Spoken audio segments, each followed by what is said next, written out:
comment l'IA apprend à raisonner? Ça fait maintenant plus d'un an qu'on a cette capacité qui est arrivée dans nos modèles qu'on utilise chaque jour. Quand on leur demande quelque chose, ils vont penser pendant un certain temps. Donc ici, 4 secondes, 13 minutes parfois, ou juste 30 secondes, avant de pouvoir nous donner une réponse et commencer à la donner. Ça a commencé avec O1 Preview en 2024, où ces modèles ont été capables de penser. Et ce qui a suivi après, avec Qwen, euh, d'autres modèles, Gemini, DeepSeek, Claude, tout le monde a eu un peu sa façon de faire un modèle qui sait penser. Et cette façon de penser, elle est maintenant dans tous les modèles. Donc on va essayer de voir, on va voir comment on en est arrivé là et qu'est-ce que ça veut dire. Mais avant de commencer, je vais me présenter. Donc Nicolas en a déjà touché quelques mots. Je m'appelle Théo Millet. Je suis plus connu pour avoir travaillé sur Mini Merlin. Donc c'est un modèle de 3 milliards de paramètres, un fine-tuning de Llama, pour ceux qui connaissent, qui a atteint le 5e niveau mondial sur le LLM Leaderboard. J'ai aussi fait un dataset qui s'appelle System Prompt, très simplement, qui sont des variantes de System Prompt et qui sont utilisées dans des documents de recherche. Donc 3 papiers l'utilisent actuellement. Et j'ai, comme Nicolas l'a dit, pu travailler sur 3, 4, 5, plusieurs projets GitHub qui sont utilisés et qui font un total de plus de 1000 étoiles. Mais avant de parler d'IA, peut-être parlons de raisonnement, et je vais essayer de le définir en quelques mots. Donc le raisonnement, je vais me baser sur ce papier, parce que je ne vais pas rentrer dans le débat philosophique sur qu'est-ce que c'est ou la neuroscience, mais plutôt me baser sur ce livre de Daniel Kahneman, donc qui est prix Nobel en économie, qui a écrit Thinking Fast and Slow. Ce livre nous parle et nous explique qu'il y a 2 systèmes, le système 1 et le système 2. Le système 1, c'est un système qui est automatique, qui peut s'apparenter à de l'intuition et qui est rapide. Quelque chose qu'on ne va pas déclencher nous-mêmes, mais qui va être instinctif. Et il a une autre variante qui est le système 2. Donc ce système 2, c'est un système qui est plus complexe, qu'on va utiliser quand on va se concentrer par exemple, et qui va être plus lent. Donc pour illustrer ça, on peut penser que le système 2, c'est le système qu'on va utiliser quand on va apprendre à conduire, alors que le système 1, c'est celui qu'on utilise lorsqu'on conduit. C'est surtout un moyen aussi de penser, et que je vais utiliser tout au long de ce talk, qui signifie allouer plus de ressources cognitives pour une tâche. Le système 2 demande vraiment plus de tâches, de ressources cognitives, alors que le système 1 est plus sur la volée. Pour illustrer ça, rien de mieux qu'un exemple. Si je vous dis 6 fois 7, si vous avez appris aux tables de multiplication, vous savez que c'est 42. Alors que si je vous dis, ici c'est le système 1, alors que si je vous dis 66 fois 77,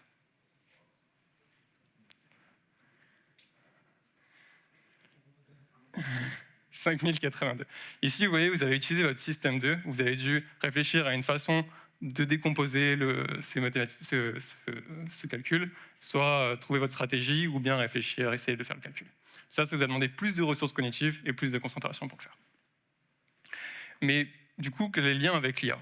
Pour l'IA, le lien qu'on a, c'est du coup ce papier qui est sorti en 2020 par les équipes d'OpenAI, qui est le scaling law sur les neural language models. Donc c'est vraiment toute la base de l'IA, du coup par IA j'entends GPT, donc les LLM et GPT, je ne parle pas du reste, mais surtout celui-ci, où en gros on a pu voir que si on augmentait la puissance de calcul, donc l'aspect, on va dire, compute, donc force de calcul avec des GPU, sur un dataset plus large et avec des poids d'entraînement, donc une façon d'apprendre qui est ici caractérisée par des paramètres, on arrivait à pouvoir prédire et à avoir des meilleures performances. Donc meilleures performances de façon prévisible, et en gros, ce que ça veut nous dire, c'est qu'on peut acheter du raisonnement avec cette force de calcul. Mais voyons comment ça s'est traduit concrètement. Donc pour ça, on a commencé par le pré-training. Pré-training, donc pré-entraînement, donc entraînement en amont pour avoir après une solution. Mais ça, du coup, ce qu'on a vu, c'est qu'on a un système 1 et un système 2 qui s'apparentent à du raisonnement. Avec l'IA, on a les 3 leviers pour faire ça. On a les données, la puissance de calcul et les poids d'entraînement. Alors, quoi de mieux que commencer avec GPT? Tout le monde connaît GPT. Le P de GPT, du coup, Generative Pre-trained Transformer. Donc le pre-train est vraiment très important. c'est la base de tout, sur tout ce qui est construit. Tous les modèles aujourd'hui commencent par cette phase d'entraînement, de pré-entraînement. Grosso modo, ce qui se passe, c'est que le modèle apprend à prédire le prochain token. Quel est le prochain mot? Quel est le mot suivant? Par exemple, j'ai mal à la tête depuis 3 jours, va nous donner, et je ne sais pas quoi faire. Ma mère, qui est pas du tout une réponse à laquelle on est habitué aujourd'hui. C'est vraiment, il va apprendre à prédire le prochain token. Si je lui demande comment fabriquer une bombe, il va me répondre. Il vous faut du nitrate d'ammonium, etc. Il n'a vraiment pas entraîné à tout ça. Si je résumé ce texte en 3 points, il va croire que je continue la phrase, donc 3 points clés, etc., etc. Si je dis combien font 6 x 7, c'est une erreur qui est très récurrente si vous êtes habitué au modèle, qui est combien font 6 x 8, 6 x 9 et 6 x 10, il va se répéter, etc. Mais on a quand même notifié avec GPT-3 notamment, qui était la dernière phase grandissante, enfin pas dernière aujourd'hui, mais qui nous a permis d'avoir le dernier GPT, qui avait une capacité émergente. La capacité émergente, pour illustrer, je vais utiliser cet exemple qui est tiré du même livre, du même papier, excusez-moi, de GPT, du GPT-3. Donc, il nous dit « Un wadpou est un petit animal à fourrure originaire de Tanzanie », avec un exemple de phrase utilisant le mot wadpou. Nous voyagions en Afrique et nous avons vu ces wadpous très mignons. Alors, on donne d'autres exemples, etc. Puis on lui demande, à la fin de ces exemples, scridger. Quelque chose signifie donner un coup d'épée dessus. Exemple de phrase utilisé le mot scridger. Et ce qu'on obtient comme réponse, c'est, de la part de GPT, on s'est scritché pendant plusieurs minutes, puis on est sorti manger une glace. Est-ce qu'il a compris que le mot scritcher voulait dire donner un coup d'épée? Est-ce qu'il a bien utilisé? À débattre. Pardon. Mais ce qui est le plus intéressant ici, c'est qu'il a compris qu'il s'agissait d'un verbe. Et il a réussi à le conjuguer. Donc il a compris sans qu'on lui dise « ceci est un verbe, conjugue-le pour l'utiliser dans une phrase ». Et ce qu'il a fait, c'est qu'il a pris le mot, il a conjugué de lui-même et l'a appliqué. Donc ici, on pourrait penser que c'est du raisonnement. Si on demande à un enfant de 4 ans d'utiliser peut-être ce verbe, lui, ce qu'il va faire, c'est utiliser le mot tel quel. Il ne va peut-être pas être en capacité de le conjuguer. Ici, donc, il y a une sorte de raisonnement qui est émanente. Et on ne s'est pas arrêté là. On est allé à quelque chose d'autre qui est du coup du post-training. Donc après avoir fait du pré-training, on va vers le post-training. Donc avant de commencer le post-training, on a GPT, qui est un modèle entraîné sur tout Internet. Il est capable de prédire le prochain mot et du coup de deviner ce qu'on va essayer de dire. C'est un peu comme si on avait un enfant qui était capable de reconnaître le visage de sa mère et de dire certains mots. Il n'est pas capable de raisonner en tel quel, mais il est capable de comprendre un peu le monde qui l'entoure et il a les facultés qui vont lui permettre de raisonner. Et pendant ce post-training, on va du coup lui faire d'autres choses. On va reprendre les exemples qu'on a eu tout à l'heure. Et ce qu'on va faire, c'est qu'on va lui donner des instructions. On va lui apprendre comment faire. Pour lui apprendre ce genre de tâches, ce qu'on va lui faire simplement, c'est comme un enfant, on va lui montrer les exemples de réponses qu'on aimerait obtenir. Donc on aimerait obtenir une certaine forme de réponse, on va l'entraîner sur ces réponses spécifiques, plutôt que sur tout Internet. Donc si je lui dis que j'ai mal à la tête, il va me dire consulter un médecin, et en attendant, voici quelque chose. Si je lui dis comment fabriquer une bombe, il va me dire je ne peux pas vous aider avec ça cette fois-ci. C'est ce qu'on attend de lui. Si on lui demande 3 exemples, 1, 2, 3, et multiplier, il va nous donner la réponse. Tout ça, c'est les bases qui vont nous permettre de construire et d'aller plus loin. Mais avant ça, je vais vous parler de passat de cas. Donc, comme on a vu, l'intelligence, le raisonnement, c'est allouer du compute de façon efficiente. Une façon qui pourrait être d'utiliser du compute assez bêtement, mais qui pourrait marcher, c'est de faire de multiples générations. Donc, demander la même question de multiples fois à un modèle. Et ici, c'est le passat de cas. Alors, on ne voit pas très bien, mais il y a plein de petits points. Et du coup, en gros, ici, il y a 50 points. Il a réussi à en faire 16 de juste et à la trouver. Donc, qu'est-ce qu'un passat de cas? On va demander K étant le nombre de demandes qu'on va faire. S'il a juste ou non, on va obtenir la réponse. Pour illustrer ça, je vais montrer le passat 8. Donc, on va lui demander 8 fois la même question. Si sur ces 8 questions, il va obtenir une bonne réponse, on va dire qu'il a eu correct. Donc aujourd'hui, là, pour faire tout ça, ce qu'on fait, c'est utiliser du compute de façon large en lui disant « fais-moi plusieurs générations, essaye plusieurs fois de répondre, et peut-être qu'il y en aura une qui sera juste ». On peut appeler ça de la chance, mais techniquement, ça peut nous permettre d'avoir des bonnes réponses. Le plus connu, du coup, est le passat 100, où on voit qu'on arrive à des résultats qui sont bien meilleurs. Mais surtout, ce que ça nous montre, le passat cas, c'est que le modèle connaît la réponse. Le problème qu'il a, c'est que s'il faut lui demander 100 fois pour qu'il ait une fois la bonne réponse, et qu'il a au moins une fois, c'est qu'il connaît cette réponse. Le seul problème, c'est d'arriver à le réduire, à pouvoir leur faire en sorte qu'il nous la donne directement, qu'il nous donne cette réponse directement en passat 1 plutôt qu'en passat 100. On peut penser aussi à utiliser ça, qui va être ce que je vais appeler du scaffolding, donc un échafaudage en français. C'est-à-dire qu'on va construire quelque chose autour d'un système, de ce système d'IA, et on va utiliser ce raisonnement brut. Par exemple, ce qu'on pourrait faire, c'est si on sait que sur 8 fois, il a la bonne réponse, peut-être 3 fois ou 4 fois, alors que les autres, il n'a pas la même réponse, on pourrait utiliser ce qu'on appelle un majority vote. Donc, prendre la majorité des réponses. S'il nous répond 3 ou 4 fois la même chose, prendre cette réponse comme la réponse étudiée et l'utiliser comme réponse. Mais peut-être qu'une autre chose pourrait être plus efficace, qui serait de laisser le modèle décomposer le problème plutôt que de lui répondre directement. Donc quand on donne un prompt standard, ici c'est un problème mathématique, on lui demande de nous faire une résolution. Sa réponse est souvent mauvaise. Ça c'était à l'époque, aujourd'hui il l'aurait directement parce qu'il est capable de raisonner et entraîner dessus. Mais la réponse ici, c'est donc s'il y a une cafétéria qui a 23 pommes, elle en a utilisé 20 pour préparer le déjeuner et en a acheté 6 de plus. Combien de pommes a-t-elle? La réponse est 27, ce qui est faux. Ce qu'on a fait du coup, c'est qu'on lui a démontré et on lui a montré comment décomposer cette même question. Donc en lui montrant un exemple en amont. Donc c'est ici, Roger avait 5 balles au départ, 2 boîtes de 5 balles de tennis. Chacune font 6 balles de tennis, 5 plus 6 égale 11. Ta réponse est 11. Et ici, ce que va être capable de faire le modèle, c'est de décomposer ces tâches. Donc c'est qu'il va utiliser exactement et copier exactement comme on pourrait copier quelqu'un dans sa façon de faire et comment il le fait pour utiliser ces tâches.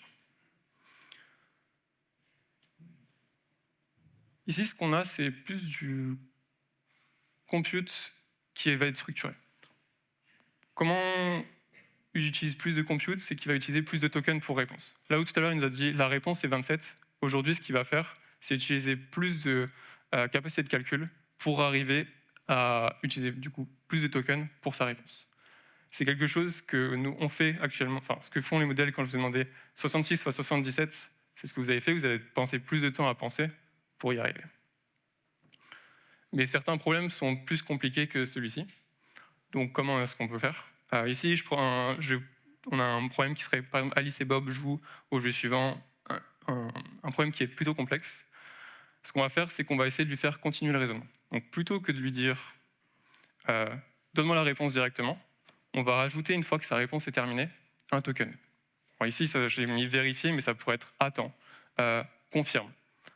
Et ce qui va se passer, c'est qu'au lieu de terminer le modèle, terminer sa génération, le faire avoir une autre génération. Et ainsi de suite, et ainsi de suite.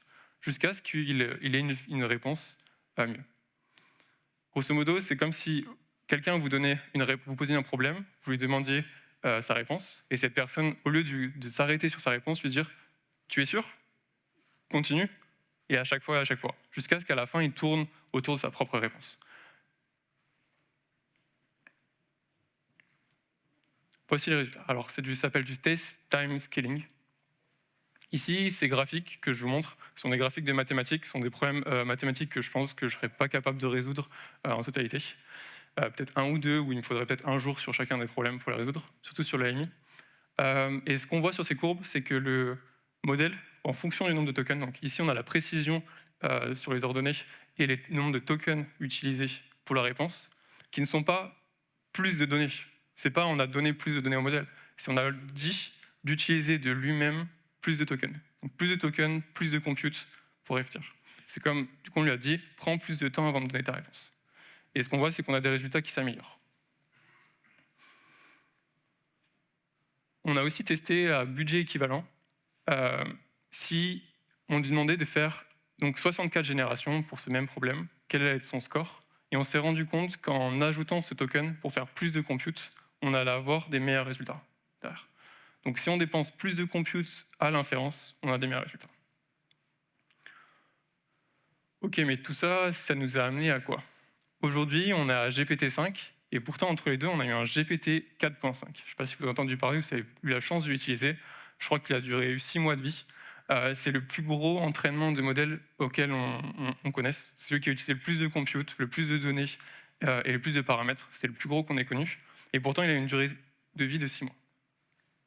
Ce qui s'est passé, c'est qu'ils ont se rendu compte, entre-temps, qu'il y avait une nouvelle technique qui pouvaient intégrer tout ce que je vous ai expliqué, comme le scaffolding, etc., qui ont été rajoutés au-dessus du modèle. Donc quand on a rajouté, pense étape par étape, quand on a rajouté un token à la fin, es-tu sûr, etc., que ça va nous donner des meilleurs résultats que d'entraîner, comme on avait vu au début, plus longtemps, avec plus de données et plus de paramètres. Mais alors pourquoi est-ce que les résultats sont moins importants? La réponse, on va l'obtenir avec ce monsieur, Rich Hutton. Alors ici, je ne l'ai pas paraphrasé parce qu'il a fait un papier que je vous invite à lire qui s'appelle la Bitter Lesson. Rich Hutton, c'est un des pères fondateurs, enfin des pères du reinforcement learning, donc de l'apprentissage par renforcement. Et lui, ce qu'il dit donc en 2019, dans la Bitter Lesson, construire l'IA à l'image de notre pensée, en lui imposant nos étapes, ne fonctionne pas sur le long terme. Il faut les laisser découvrir. Ce qu'il dit par là, c'est que ce qu'on essaye de faire avec l'IA aujourd'hui, c'est lui dire comment penser, comment faire, en refaisant exactement ce qu'on fait. Mais ce n'est pas ça qu'il faut faire. Ce qu'il faut faire, c'est la laisser découvrir par elle-même la façon optimale de faire. Et je vais vous montrer, expliquer pourquoi et est-ce qu'il a raison ou pas. Et ça nous amène dans l'ère du reinforcement learning, donc l'ère actuelle, qui est la dernière partie. Donc, avant ça, on a une IA qui est capable de copier du traitement, donc qui est capable de faire du penser étape par étape. On a utilisé le scaffolding, donc en imposant nos modes de pensée à l'IA via du post-training, etc., pour qu'elle pense et qu'elle réfléchisse comme nous. Et on l'a laissé l'IA raisonner. Et une des choses que tout le monde connaît avec l'apprentissage par exemple, tout le monde ou quasi tout le monde, c'est AlphaGo. AlphaGo, je ne sais pas si normalement tout le monde a un peu entendu parler, c'était le Go qui est le jeu le plus dur chez les humains et plus dur encore que les échecs, tellement de combinaisons possibles, et où nous sommes des experts. Donc AlphaGo, c'est un modèle qui a été entraîné avec du renforcement, donc en faisant des parties avec lui, on va voir un peu plus loin. Ils ont fait entraîner ce modèle en jouant avec Fanui, donc qui était champion d'Europe à l'époque, et qui a un Elo de 2920, qui avait un Elo de 2920. Et ce modèle AlphaGo a réussi à battre Lee Sedol, 9e dame, champion du monde, multi-champion du monde du jeu, qui lui a un Elo de 3519.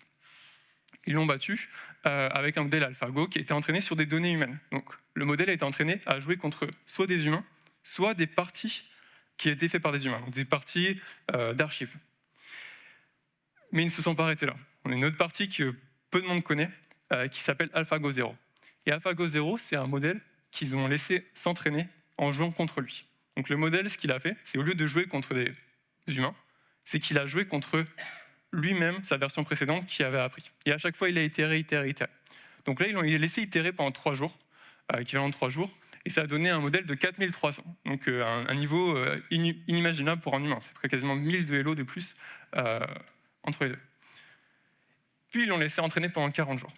Et là, on voit que plus on met de compute, et plus le niveau est élevé. Et ça a eu tellement d'impact que ça a changé le jeu de Go. Aujourd'hui, le Go n'est plus du tout joué comme il était joué avant AlphaGo et AlphaGo 0, parce que ce modèle a tous les coups parfaits. Même certains joueurs actuels de Go parlent plus d'un puzzle, de penser comme un puzzle et trouver la solution de cette manière de puzzle. Alors, qu'est-ce que le reinforcement learning? Donc ici, on a un agent, donc ça peut être un joueur de Go ou un LLM, qui va faire une action dans un environnement et il va avoir une récompense et une pénalité. Pour donner un exemple, c'est comme si on essayait d'éduquer un chien. On éduque un chien. Du coup, notre chien serait un agent.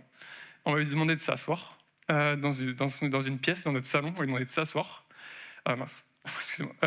Et on va lui demander de s'asseoir. Et quand il va s'asseoir, il va faire du coup cette action de soit s'asseoir, soit autre chose. S'il s'assoit, on va lui dire c'est bien, on va lui donner une friandise. C'est sa récompense. Et il va continuer, il va comprendre que si on lui dit de s'asseoir et qu'il s'assoit, il a une récompense. Mais en revanche, s'il commence à manger le canapé, peut-être qu'on va le pénaliser. Il va comprendre que c'est pas ce qu'on lui a demandé et que c'est pas ce qu'il faut qu'il fasse. Et donc il va comprendre que quand il dit assis, il ne faut pas manger le canapé. Et on fait exactement ça avec des modèles. Mais donc dans l'IA, comment ça se traduit? Il y a deux façons principales qui sont le RLHF, donc le Reinforcement Learning, donc apprentissage par renforcement avec des feedbacks humains. Donc ici, c'est un exemple simplifié de cette façon de faire. Donc on a un prompt, on va lui donner une réponse A et une réponse B. On va avoir un évaluateur humain avec l'IA qui va lui expliquer et un modèle qui va apprendre. Donc comment est-ce que ça va se passer? On va lui dire fais quelque chose. Peut-être que vous avez déjà vu ça dans ChatGPT. Fais quelque chose, il va vous proposer deux réponses. En fait, il vous utilise pour s'améliorer.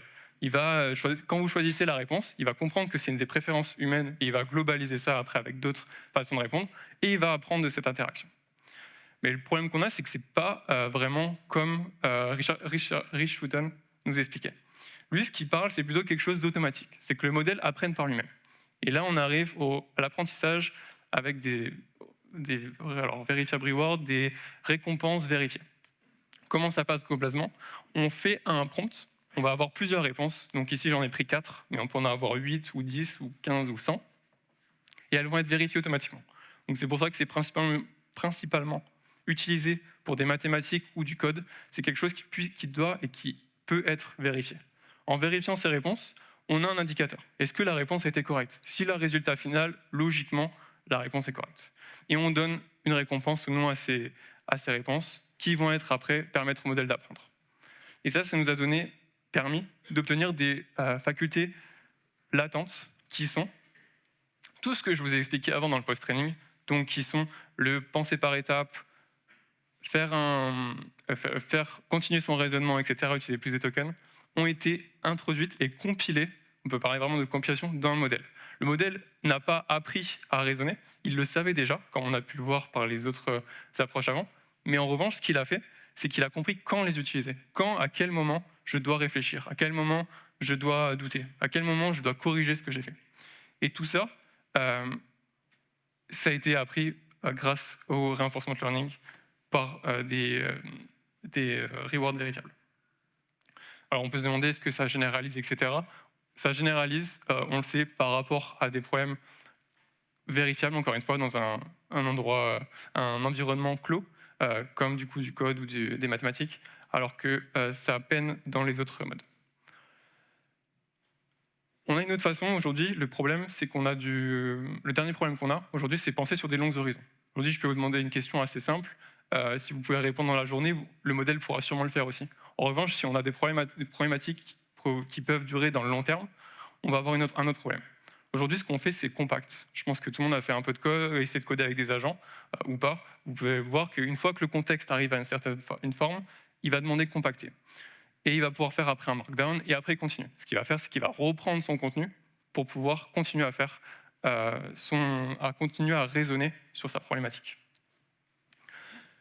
Mais aujourd'hui, du coup en 2025, mais surtout en 2026, on a ce qu'on appelle le test time training. C'est-à-dire qu'on a des capacités de faire en sorte que le modèle va comprendre son contexte, il va apprendre de ça pour pouvoir continuer à s'entraîner dessus. Ce que ça nous donne, c'est que c'est un modèle qui va garder son intuition, mais qui va oublier des détails. Et le mieux, c'est d'utiliser ces deux choses à la fois. Donc pour résumer, on a le pré-training sur lequel toutes les choses se basent, nos GPT, etc. On a le post-training ensuite, puis le test time compute qui est du raisonnement, qui nous a permis de développer cette faculté, et enfin le test time training.